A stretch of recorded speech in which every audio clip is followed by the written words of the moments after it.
While they were at Hazeroth, Miriam and Aaron spoke against Moses because of the Cushite woman whom he had married. For he had indeed married a Cushite woman. And they said, "Has the Lord spoken only through Moses? Has he not spoken through us also?" And the Lord heard it. Now, the man Moses was very humble, more so than anyone else on the face of the earth. Suddenly the Lord said to Moses, Aaron, and Miriam, "Come out, you three, to the tent of meeting." So the three of them came out. Then the Lord came down in a pillar of cloud and stood at the entrance of the tent and called Aaron and Miriam, and they both came forward. One thing that I love about so many of the stories of the Bible is just how human they are. Yes, they are stories of extraordinary people who lived through extraordinary circumstances, but they act in ways that are just so relatable. For example, who couldn't imagine what it would be like if you married someone that your siblings hated? Think of all the ways in which your brothers or sisters could make life so miserable for you and your new spouse. And you can probably even imagine the strain that might put on your marriage, and how you might even dream of getting revenge on your family because of it. That is the kind of everyday annoyance and frustration that all of us can relate to, and not the kind of problem that you'd expect a biblical hero who did battle against a mighty Pharaoh with plagues and pestilence, and who even used a sea to defeat an army, might have to deal with. But apparently Moses, the great hero of the faith, did have to deal with it when his siblings didn't like his second wife. But wait a minute. Did we all know that Moses had a second wife? Moses was famously married to a woman named Zipporah, and we have told stories about that marriage before on this podcast. The last time we saw her, she was performing an emergency circumcision on her son in order to prevent God from killing her husband. If I recall correctly, she was pretty upset about that.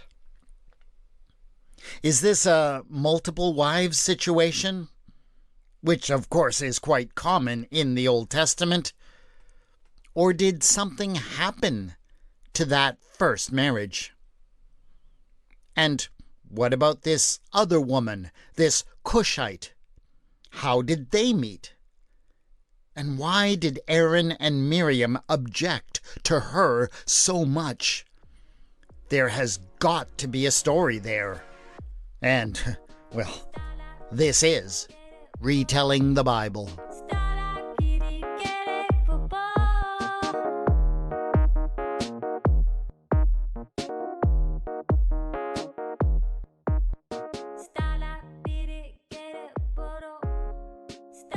Episode 10.12 Moses Meet Cute.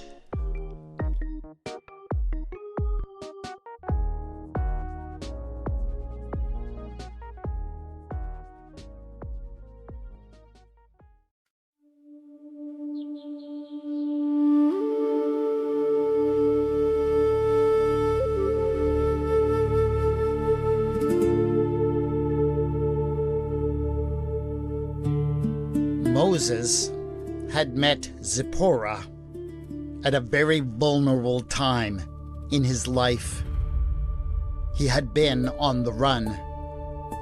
He had just left behind everything he had ever known, His worldview had been shattered by the discovery that his people were being treated so horribly, and he needed something to give him a grounding and a new sense of identity. Zipporah and her father and the rest of her family had given him that new anchor. They'd given him something to do and a place to belong. In time, Zipporah had given him 2 sons. Moses cherished his time with Zipporah, especially when the boys were small, and she had so much to teach him about surviving in that harsh desert land. Lessons that would prove very valuable in later years. But over time, some of the things that they lived through came between them.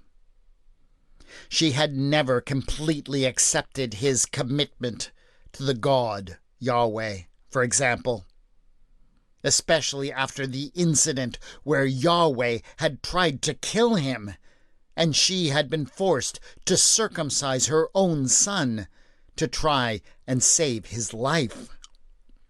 That is not an experience you forget easily. She had called him a bridegroom of blood ever since, and often resented how committed he was to the mission that Yahweh had given him. It became a problem and a distraction, and eventually Moses felt that it could not continue. He decided to send her away, both her and the boys. He sent them back to her father's house, and thankfully, he took them in.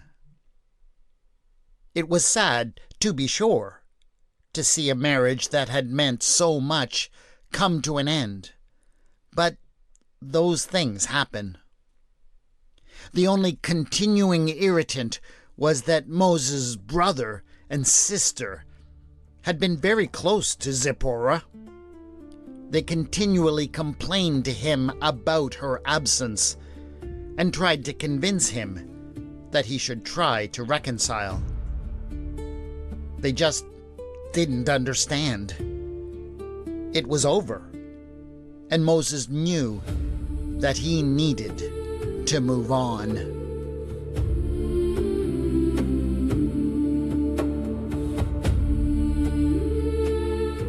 Her name was Abar, and she was different from almost all of the other slaves that had come on the escape from Egypt. Most of the escapees had come originally from the land of Canaan. Egypt had ruled over that land for many years and had brought many people from there to work in their mines and build their cities. But Egypt was a great empire, which had won many conquests and extended its power and influence in all directions, including to the west and south in Africa. When Moses had come to the slaves who lived in Goshen with the word of a God who cared about slave folk and heard their cries and felt their suffering, and when he told them the name of that God, it was a message that caught the attention of many slaves, not just those who had been brought from the Levant. And so it was that when Moses let them out with mighty deeds and great wonders, there were many others who joined in the radical quest for freedom, and they were accepted. The God of Abraham, Isaac, and Jacob became their God too. Abar was one of these. Her people had come from Cush, far to the south of Egypt, but she had been taken from them as a child and made a slave. Isolated and alone in Egypt, she had become connected to a Hebrew family who had treated her like one of their own. It had only been natural for her to join them when they had become part of the great Exodus. But she certainly stood out among the crowd of Israelites. She stood out literally because she was taller than most, but also for the darkness of her skin and the dark curls upon her head.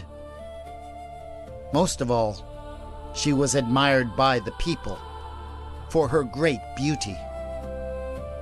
She had many suitors among the men of the tribes, but when people started to notice how Moses looked at her, they all began to back off.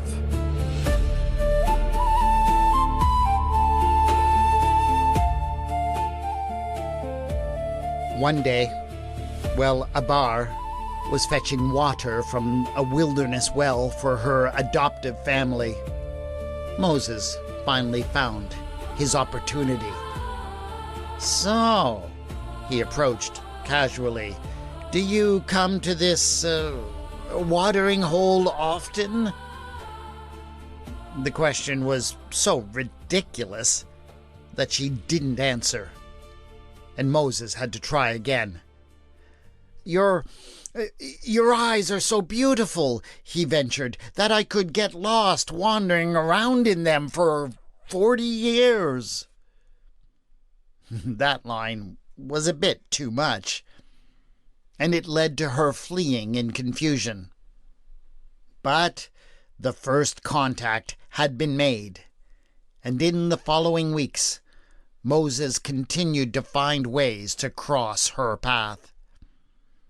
When the tribes traveled from one camp to the next, on so many occasions, she looked up to find Moses striding alongside her, making banal conversation about the monotonous scenery. And when she sat down to eat, there he was again, commenting on how particularly tasty the manna was today, asking what her favorite way to prepare it was. He said that he was particularly fond of something that he called manaroni with cheese, whatever that was. Was he stalking her, or merely being persistent and romantic?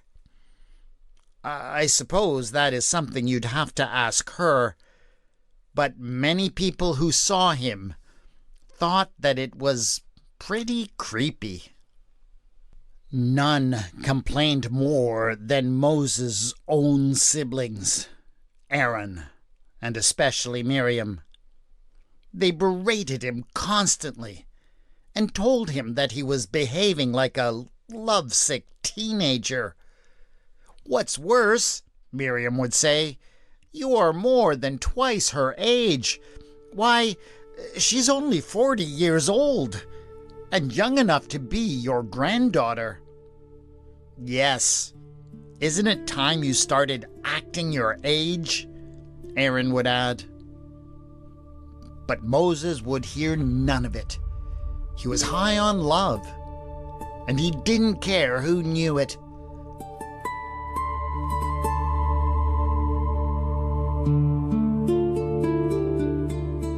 The wedding of Moses and Abar was a very simple affair. She did not have a family to make arrangements or to pay a dowry. Moses himself set the terms, and he took her home to his tent. And for the next while, nobody saw much of Moses. He was always in his tent. People honestly had to admit that they were impressed. They did not think that an octogenarian could be so devoted to a new wife. But it also caused problems. So many things in the camp depended on Moses for leadership and decision-making. He was the only person that the people depended on to speak for God. And Moses was basically missing in action. Aaron and Miriam did what they could to take up the slack, but they were not too happy about it. And as they went about the camp, they were not discreet about it either. Soon their complaints about the marriage were common gossip around the camp, with lots of speculations about what was actually going on in the wedding tent. Now, the man Moses was very humble. In fact, you would not believe how humble this guy was, more humble than anyone else on the face of the earth. But Moses simply could not have people like his brother and sister stealing the spotlight from him. And so he called them out in the name of Yahweh. He brought them privately into the presence of God so that God could straighten them out. And God was extremely angry. Afterwards, Moses told everybody that God had been so mad at Miriam in particular that she had been cast out of the camp and that no one would see her for over a week. It wasn't me, Moses insisted. I would have forgiven them. Have I mentioned how humble I am? But you know that God is very protective when it comes to people criticizing me, so what am I going to do?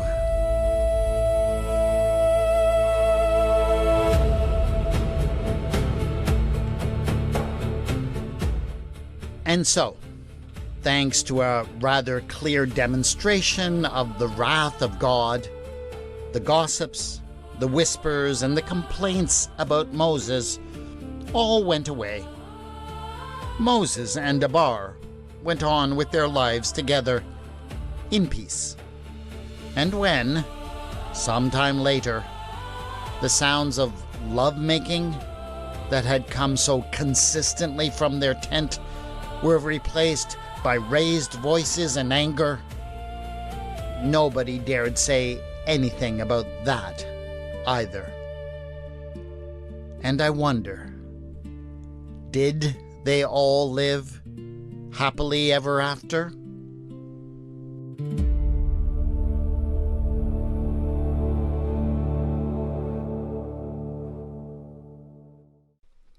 It is kind of amazing that people in general seem to be unaware of the story of Moses' marriage to a Cushite woman and the strife that it caused.